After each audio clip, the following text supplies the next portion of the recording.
Assalamualaikum. Kembali lagi di channel YouTubeku Dapur Mbak Do.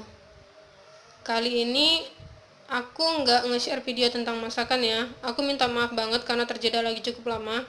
Padahal aku masih punya hutang beberapa resep untuk kalian yang sudah request masakan yang mau dimasak kemarin. Dan sebenarnya videonya juga beberapa sudah ada ya. Tapi aku butuh waktu yang lebih lagi untuk ngeditnya. Karena jujur moodiku lagi berantakan parah. Untuk kalian yang punya kontak WA aku, mungkin kalian bisa lihat ya, beberapa hari yang lalu aku sempat update story. Ada yang nanya, Mbak Do kenapa nggak upload video lagi? Captionku waktu itu aku minta maaf karena aku lagi ngatur moodi. Dan benar dari tanggal 15 Juni moodiku berantakan lumayan parah ya. Aku sudah coba kontrol, aku sudah coba usahakan untuk senormal mungkin untuk keseharianku, tapi dari awal Juli ini aku nggak bisa kontrol, apalagi mulai dari tanggal 2 kemarin. Di tanggal 2 kemarin aku sempat seharian nggak ngapa-ngapain, seharian bad mood parah,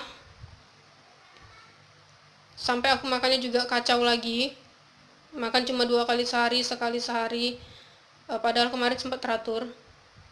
Kenapa Mbak Do dari tanggal 15 Juni moodnya berantakan? Mungkin nanti aku jelaskan sama kalian ya. Dan untuk kalian yang belum kenal sama aku, mungkin kita kenalan dulu. Kenalkan, nama aku Dora Rashid Tania Lubis. Kalian bisa panggil aku Dora atau aku biasa dipanggil Mbak Do.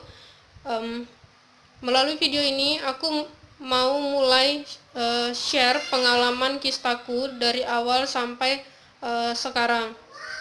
Untuk kalian yang sudah ngikutin akun Instagramku, mungkin kalian sudah tahu ya perjalanan kistaku seperti apa. Mulai dari awal aku didiagnosa punya kista, sampai aku operasi, sampai sekarang aku sudah selesai operasi, aku share semuanya di situ. Awalnya aku nge-share itu hanya untuk keluarga, karena aku berasal dari keluarga yang cukup besar, kita 12 bersaudara. Jadi waktu itu aku mikirnya, kalau aku ngabarin ke semua saudaraku satu persatu, itu makan waktu yang cukup banyak ya. Jadi jalan pintasnya aku pilih aku nge-share di Instagram. Dan karena di Instagram juga nggak terlalu banyak orang yang aku kenal, makanya aku lebih nyaman nge-share di Instagram daripada media sosial yang lainnya. Nggak bisa dipungkiri ya, aku juga sempat minder ketahuan punya kista. Karena apa? Seperti yang kalian tahu, stigma masyarakat masih memandang negatif kami yang kena kista. Padahal kita juga nggak pengen loh, aku sendiri juga nggak pengen punya kista gitu loh. Siapa yang menduga kalau kita bakal didiagnosa kista?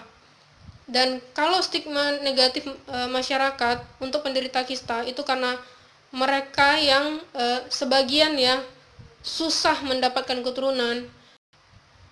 Menurutku itu perlu diubah dari sekarang deh. Karena apa?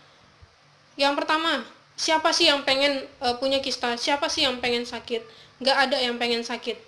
Yang kedua, oke, kalau memang benar kami yang ngalamin kista susah untuk mendapatkan keturunan, menurutku itu nggak merugikan kalian, itu nggak merugikan orang lain, dan nggak menular juga loh.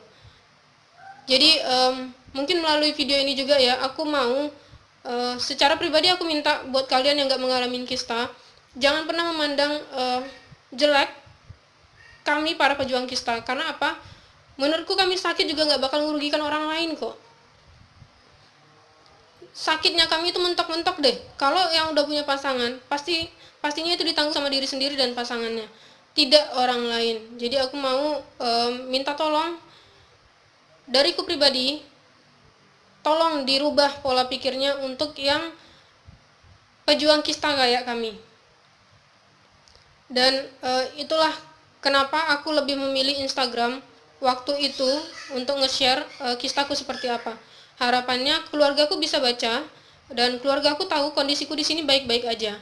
Karena waktu kemarin sempat aku memang berdua sama adik dari tahun 2017 sampai 2019 akhir, aku berdua sama adik di sini. Tapi mulai dari tahun 2015 awal banget aku merantau, aku sendiri di rantau orang, dan sekarang juga aku sendiri lagi karena adikku sudah balik ke kampung, karena alhamdulillah dia sudah ketemu dengan jodohnya dan sudah menikah. Aku cuma mau ngasih tahu sama keluargaku, ini loh aku baik-baik aja, ini loh aku yang walaupun sakit masih bisa aktivitas normal kayak orang lainnya. Jadi kalian gak usah takut, kalian gak usah panik.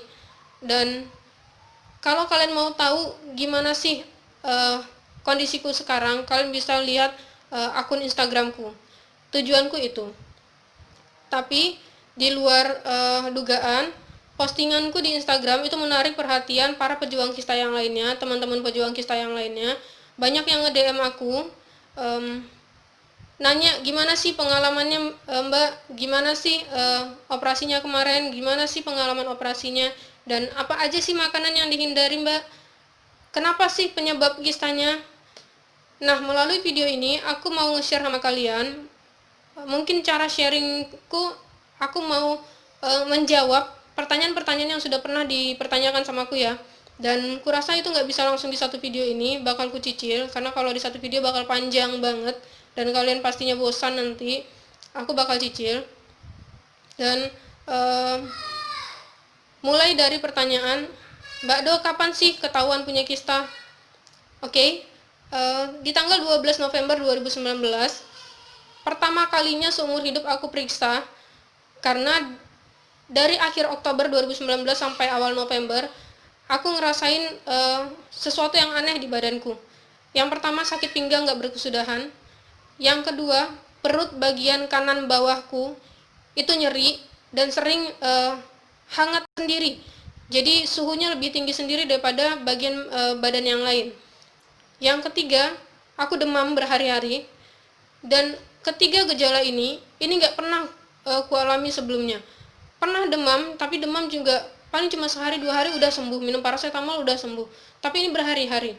Dan aku sudah coba minum paracetamol, nggak ngefek hanya paling 2 jam 3 jam, habis itu demam lagi. Begitu seterusnya sampai akhirnya aku sharing sama rekan kerjaku yang lebih tahu masalah kesehatan. Dengan segala kemungkinan yang terburuk, aku putuskan untuk periksa. Di tanggal 12 November 2019, aku periksanya ke SPPD, karena awalnya aku mikirnya ini ginjal. Aku sama sekali nggak kepikiran ini kista. Karena apa? Aku sadar aku minumnya kurang, dan mungkin bisa jadi aku lebih banyak minum kopi daripada minum air putih. Itulah kenapa aku milihnya SPPD, karena memang dari awal aku mikirnya ini ginjal, nggak sama sekali kista. Tanggal 12 aku periksa di USG, ternyata gas di lambungku terlalu banyak. Si dokternya nggak berani mendiagnosa, jadi dia menyarankan aku USG di tempat lain yang lebih bagus, direkomendasikan nama beliau juga. Dan akhirnya tanggal 13 aku USG, tanggal 14 aku balik lagi ke SPPD-nya dengan membawa hasil USG yang tadi. Dan hasilnya kista. Waktu USG memang si dokter USG sudah menjelaskan sama aku ya, Bu, ini kista ya, kistanya juga sudah cukup besar. Dan waktu aku balik ke SPPD dijelaskan lagi, dan dia menjelaskan ini bukan ranahnya dia. Aku direkomendasikan untuk ke SPOG. Kebetulan hari itu di rumah sakit itu ada SPOG yang praktek, jadi langsunglah aku ke SPOG-nya. Itu dia pertama kali aku tahu kapan aku ketahuan kista. Yang kedua, berapa Mbak Do ukurannya? Ukurannya waktu itu 10 cm. Jenis kistanya jenis apa? Kistanya kemarin itu waktu sebelum operasi aku didiagnosa kista ovarium dengan jenis kista coklat. Dan ternyata sesudah operasi dokter menjelaskan lagi, ternyata waktu operasi ketahuan ada kista endometriosis juga. Jadi aku didiagnosa 2 kista ya, kista ovarium dan kista endometriosis dengan jenis kistanya kista coklat. Dan Mbak Do, apa aja sih gejalanya? Gejalanya seperti yang aku sebutkan di awal tadi ya. Aku sakit pinggang, itu parah banget, lebih parah daripada pada saat haid. Perlu kalian tahu, aku selama ini haid nggak pernah yang neko-neko banget ya, nggak sampai orang yang kayak orang baringan sampai yang masuk UGD sampai minum obat. Aku nggak seperti itu. Normal, beneran normal. Sakit pinggang juga sakit pinggang biasa, nggak yang sampai sakit banget gitu loh. Tapi waktu itu karena memang sakit pinggangnya parah, demamnya juga udah berhari-hari, sampai yang di perut bagian kanan bawah itu juga suka panas sendiri, hangat sendiri. Aku kenal badanku seperti apa, jadi itulah gejala yang cukup aneh yang membuat aku memutuskan ya udahlah, kita periksa aja. Dan siapa sangka hasilnya kista. Tanggal 14 November itu aku didiagnosa kista. Dokter menyarankan aku untuk operasi, tapi beliau juga ngasih option mau coba obat dulu atau operasi.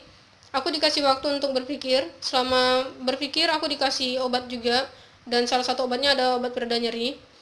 Aku minum obat pereda nyeri dan obat lainnya sesuai dengan anjuran dokter, tapi nggak ngefek sama sekali.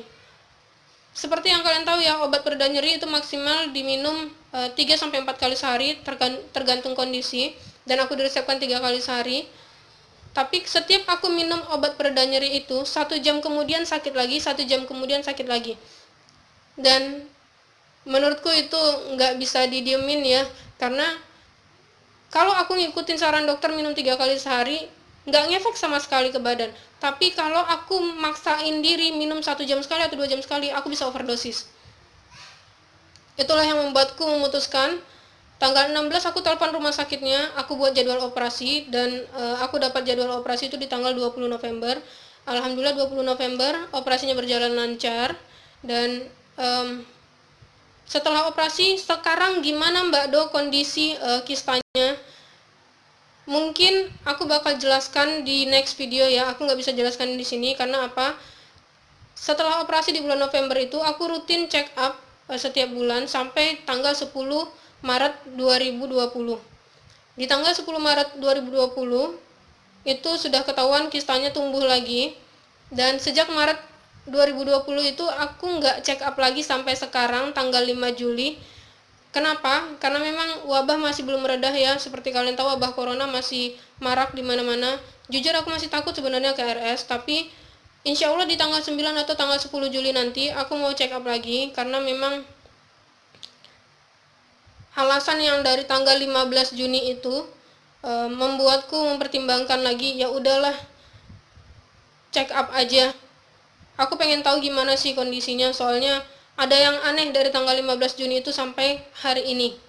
Nah, anehnya apa dan kondisi kistanya seperti apa, mungkin nanti aku jelaskan di next video. Harapannya sih semoga kalian bisa mengikuti ya, dan semoga bermanfaat. Aku sharing ini juga niatnya nggak macem-macem. Aku pengen ngasih tahu ke keluargaku, ini loh aku baik-baik aja. Kalian bisa lihat sendiri aku di video seperti apa. Aku masih bisa dandan, walaupun dandan seadanya ya, tapi setidaknya aku nggak pucat. Walaupun sekarang bad mood parah, tapi insya Allah aku masih bisa normal lah, dan aku masih bisa berpikir positif untuk kedepannya. Badanku mau digimanain sih, kesehatanku ini mau digimanain sih gitu loh. Jadi kalian gak usah takut. Dan untuk teman-teman pejuang kista yang lainnya, aku berharap video atau sharingku bisa berguna buat kalian, minimal bisa untuk referensi tambahan buat kalian, syukur-syukur bisa untuk motivasi buat kalian. Dan mungkin nanti aku nge-share videonya nggak langsung pada saat setelah aku check up ya, mungkin aku butuh waktu, tapi ya lihat kondisi lagi nanti gimana. Tapi aku janji aku bakal share secepatnya buat kalian, supaya kalian juga tahu gimana sih perjalanan kistaku, dan apa aja selama ini yang kuusahakan untuk bisa sembuh dari kista, dan apa aja sih yang selama ini bandelnya aku tetap melanggar padahal itu larangan untuk penderita kista. Oke, sampai sekian dulu videoku kali ini. Sampai jumpa lagi di videoku selanjutnya. Assalamualaikum.